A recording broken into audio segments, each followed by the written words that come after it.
Gold trusted gold buyers మీరు తాకట్టు పెట్టిన బంగారాన్ని విడిపించి ఈ రోజు ఉన్న మార్కెట్ ధరకు కొనబడను. ఒక్కగానొక్క కొడుకు దూరం అయిపోయాడు. దేవుడా, ఎందుకు నా కొడుకుని దూరం చేశావు అంటూ గుండెలు బాదుకుంటూ నా కడుపు కోత ఎవరు తీరుస్తారంటూ రోధిస్తున్న ఓ కన్న తండ్రికి సంబంధించిన వీడియో సోషల్ మీడియాలో వైరల్ అవుతోంది. ఈ వీడియో వైరల్ అవటమే కాదు, ప్రతి ఒక్కరిని కదిలిస్తోంది, కంటతడి పెట్టిస్తోంది. Bengaluru Chinnaswamy stadium RCB success పరేడ్కి సంబంధించి జరిగినటువంటి ఈవెంట్లో తొక్కేసలాట జరిగి 11 మంది ప్రాణాలు పోగొట్టుకున్న దుర్ఘటన మీకు తెలిసే. ఆ ఘటనలో 21 సంవత్సరాల భూమికి కూడా ప్రాణాలు పోగొట్టుకున్నాడు. అయితే ఒక్కగానొక్క కొడుకుని పోగొట్టుకున్న ఆ కన్న తండ్రి మాత్రం కొడుకు సమాధిని వదలకుండా సమాధిపై పడుతూ తనను ఎందుకు ఇంత అన్యాయం చేసి వెళ్ళిపోయావు అంటూ ఆ కొడుకుని ప్రశ్నిస్తూనే దేవుడు నాకు ఇంత అన్యాయం చేశాడంటూ గుండెలు అవిసేలా రోధిస్తున్నాడు.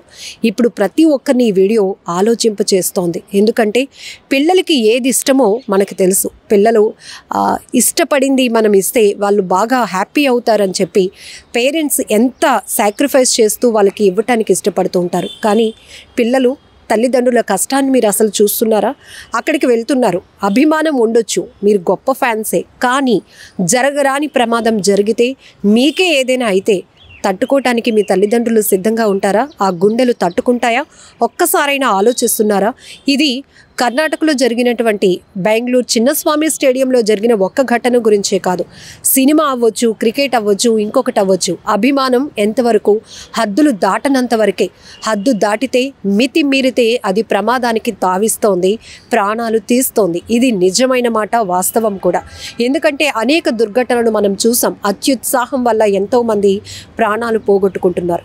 నిజానికి ఒక పిల్లవాడిని అడిగి నీ రియల్ హీరో ఎవరు అని అడిగితే ఎవరు అమ్మా నాన్న పేరు చెప్పరు, కానీ ఎవరెవరి పేర్లో చెప్తూ ఉంటారు.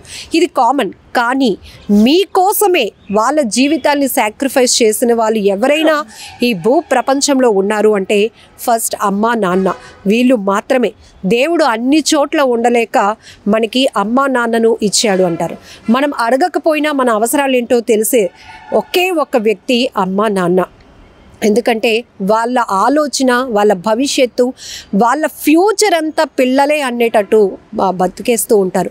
అంత గొప్ప ప్రేమ వాళ్ళది. కానీ ఇక్కడ ఈ తొక్కిసలాటలో జరిగినటువంటి ఆ దుర్ఘటనలో 11 మంది ప్రాణాలు పోగొట్టుకున్నారు. ఇక్కడ ఈ ఒక్క కన్న తండ్రి కాదు, 11 కుటుంబాలు ఎంతగా రోధిస్తున్నాయి. తమ వారిని కోల్పోయి వాళ్ళు ఎంత ఆవేదనలో ఉన్నారు, ఎంత కన్నీటి పర్యంతం అవుతున్నారు. ఒక్కసారైనా ఆలోచిస్తున్నారా? ఇప్పటికిప్పుడు మారిపోవాలి అని కాదు, ఒక్కసారి మనసు పెట్టి ఈ తండ్రి కన్నీళ్లను మీ కన్నీళ్లుగా మార్చుకొని ఆలోచించండి. ఏం జరిగింది అసలు? అక్కడ జరిగిన అన్యాయం, నిర్లక్ష్యం ఎవరిదా ఏంటనేది పక్కన పెడితే అక్కడ వేలాదిగా వస్తూ ఉంటారు. కనీసం పిల్లల్ని మనం కంట్రోల్ చేయలేనటువంటి పరిస్థితిలో తల్లిదండ్రులు ఉంటున్నారా? అలాగే తల్లిదండ్రులు చెప్పినా వినకుండా వెళ్ళి ప్రమాదంలో పడి ప్రాణాలు పోగొట్టుకున్న పిల్లలు. ఇక్కడ మన డిస్కషన్ కూడా వీళ్ళ గురించే. ఖచ్చితంగా తెలుసు ఇది మంచిది అంటే, అది అక్కడ మంచే జరుగుతుంది అంటే పంపించడానికి పేరెంట్స్ ఎప్పుడు ముందే ఉంటారు. అవసరమైతే వాళ్ళు డ్యూటీ సెలవు పెట్టుకునైనా మీకు తోడుగా రావడానికి ఇష్టపడతారు. కానీ ఎక్కడ అసలు మీరు కంట్రోల్ తప్పుతున్నటువంటి ఇది మీకు ఇస్తున్నటువంటి ఫ్రీడమ్ మీరు ఎలా ఉపయోగించుకుంటున్నారు అనేది కూడా ఇక్కడ ఒక ప్రశ్న, మనం మాట్లాడుకోవాల్సినటువంటి అంశం. ఇక్కడ తొక్కిసలాట జరిగి 11 మంది ప్రాణాలు పోగొట్టుకుంటే అక్కడ నిర్వాహకుల నిర్లక్ష్యంపై ఏ స్థాయిలో విమర్శలు వ్యక్తమయ్యాయో, పిల్లల్ని కంట్రోల్ చేసుకోలేకపోయిన తల్లిదండ్రులపై కూడా అదే స్థాయిలో ప్రశ్నలు సంధిస్తున్నారు నెటిజన్లు.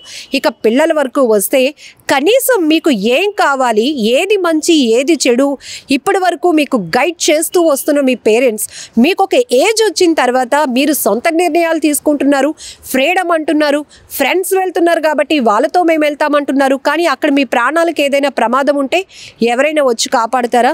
మిమ్మల్ని కోల్పోతే మీ తల్లిదండ్రులు ఆ కడుపు కోత తీర్చలేనిది. ఎవరు ఎన్ని మాటలు చెప్పినా మిమ్మల్ని తిరిగి అయితే వాళ్ళకి ఇవ్వలేరు. ఇక్కడ ఈ తొక్కిసలాటలో చనిపోయినటువంటి భూమికి కన్న తండ్రి కూడా కన్నీళ్లు పెట్టుకుంటూ చెప్తున్న మాటలు ఇవే. నా కొడుకుని పోలీసులు రక్షించడానికి ఊపిరాడలేనటువంటి పరిస్థితులు, తొక్కిసలాటలో చిక్కుకుపోయినటువంటి నా కొడుకుని వాళ్ళు తోడు పట్టుకుంటూ పోలీసులు ముందుకు తీసుకెళ్ళిన అంబులెన్స్ అక్కడ రెడీగా లేకపోవడం వల్ల నా బిడ్డ ప్రాణాలు వదిలేశాడు. దేవుడా, నా కొడుకుని ఎందుకు నాకు దూరం చేశావు అంటూ ఆ సమాధి వద్ద ఆయన రోధిస్తున్నాడు. మరొక వైపు నీకు నచ్చినట్టే ఇల్లు కట్టాను, నీకు నచ్చినట్టే అన్నీ చేశాను, మీ అమ్మ నిన్ను అపురూపంగా పెంచుకుంది, అపురూపంగా చూసుకుంటుంది, ఒక్కగానొక్క కొడుకువి ఇలా ప్రాణాలు పోగొట్టుకుని మాకు ఇంత వేదన రోదన మిగిల్చి వెళ్ళిపోయావంటూ ఆ తండ్రి సమాధిపై పడి ఏడుస్తూ కొడుకు కోసం గుండెలు బాదుకుంటూ ఏడుస్తున్నటువంటి తీరు ప్రతి ఒక్కరిని కదిలిస్తోంది. ఇప్పటికైనా మనం జాగ్రత్తగా ఉండాల్సిన అవసరం ఉంది. ఇది ఒక ఘటనే కాదు, చాలా చాలా సరదాతో వెళ్ళి ప్రమాదంలో పడి ప్రాణాలు పోగొట్టుకుంటున్న ప్రతి పిల్లల యొక్క కథ, కన్నీటి గాథ ఇదని చెప్పొచ్చు. అక్కడ వీళ్ళు ప్రాణాలు పోగొట్టుకున్నది ఒక్క క్షణంలో కావచ్చు, కానీ జీవితాంతం మీకోసం ఏడుస్తున్న మీ కన్న తల్లిదండ్రుల కన్నీళ్లు మాత్రం ఎవరు తొడవలేరు. ఇది మాత్రం గుర్తుపెట్టుకోండి. ఈ సమ్మర్ సీజన్లో ఎంతమంది పిల్లల ప్రాణాలు పోయాయి అంటే చెప్పడానికి మాకు కూడా మాటలు రావటం లేదు. బీచ్కి వెళ్తారు ఫ్రెండ్స్తో, అక్కడ అవుట్ ఆఫ్ కంట్రోల్, ఒకరి మాట ఒకరు వినరు, ఒకరిని చూసి మరొకరు అందులో సరదాలో మునిగిపోతారు, ప్రమాదంలో పడిపోతున్నారు. కాపాడే వాళ్ళు ఉంటారా అంటే ఉండరు. ఇక్కడ తల్లిదండ్రులకి ఫోన్ వస్తుంది, మీ పిల్లాడు ఇలా ఈతకని వచ్చి స్నానానికి దిగి మునిగిపోయాడు, చనిపోయాడని. అక్కడ వాళ్ళు గుండెలు బాదుకుంటూ మీ దగ్గరికి రావాలి. మీరు నిర్జీవంగా అంటే మీ మృతదేహాల వద్ద వాళ్ళు పడి ఏడవడం తప్ప మిమ్మల్ని వాళ్ళు మళ్ళీ ఎలా పొందాలో కూడా తెలీదు. కేవలం దేవుణ్ణి ఎందుకు ఇలా మా బిడ్డల్ని దూరం చేశావు అంటూ నిందిస్తూ ఏడవడం తప్ప ఏమీ చేయలేని నిస్సహాయమైన పరిస్థితి. ఇక్కడ ఈ కన్న తండ్రిని మనం ఒక్కసారి ఆయన పెయిన్ని ఓన్ చేసుకుందాం. ఆయన చేసింది కూడా తప్పే. ఎందుకంటే అలాంటి బిగ్ ఈవెంట్స్కి ఏ స్థాయిలో జనం వస్తారో తెలుసు, ఏ స్థాయిలో ఫ్యాన్స్ వస్తారో తెలుసు. అక్కడికి వచ్చిన వాళ్ళు కంట్రోల్లో ఉంటారో ఉండరో పిల్లలకు తెలియకపోవచ్చు, కానీ పెద్దవాళ్ళుగా మనకి తెలుసు. అక్కడికి వెళ్తే పిల్లవాడు మళ్ళీ తిరిగి సేఫ్గా వస్తాడా, అక్కడికి వెళ్ళటం కరెక్టైనా, మనం వాళ్ళని ఎంతవరకు కంట్రోల్లో పెట్టుకోగలుగుతాం. పిల్లలకి నచ్చినట్టు అన్నీ చేయటం, చూసి ఇవ్వటం, లేకపోతే సాక్రిఫైస్ చేసి ఇవ్వడం కాదు.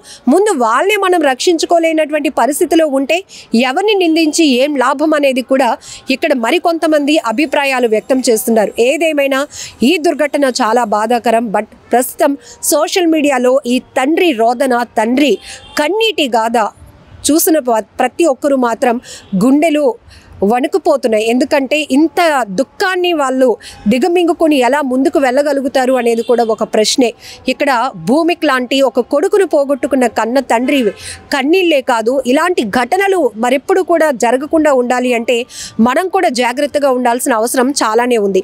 సో ఈ వీడియో పైన మీరేమంటారో, ఇక్కడ నిర్లక్ష్యమా, తొక్కేసలాట, ఎంతమంది ప్రాణాలు పోగొట్టుకున్నారు అనేది పక్కన పెడితే ఇలాంటివి జరగకుండా ఉండాలి అంటే ఎక్కడెక్కడ ఏ స్థాయిలో ముందు పర్యవేక్షణ అవసరం, ఎలా కంట్రోల్లో ఉండాలి, పేరెంట్స్ పాత్ర ఏంటి, పిల్లల పాత్ర ఏంటి అనేది విషయంపై కూడా మీ అభిప్రాయాలను కామెంట్ బాక్స్లో తెలపండి.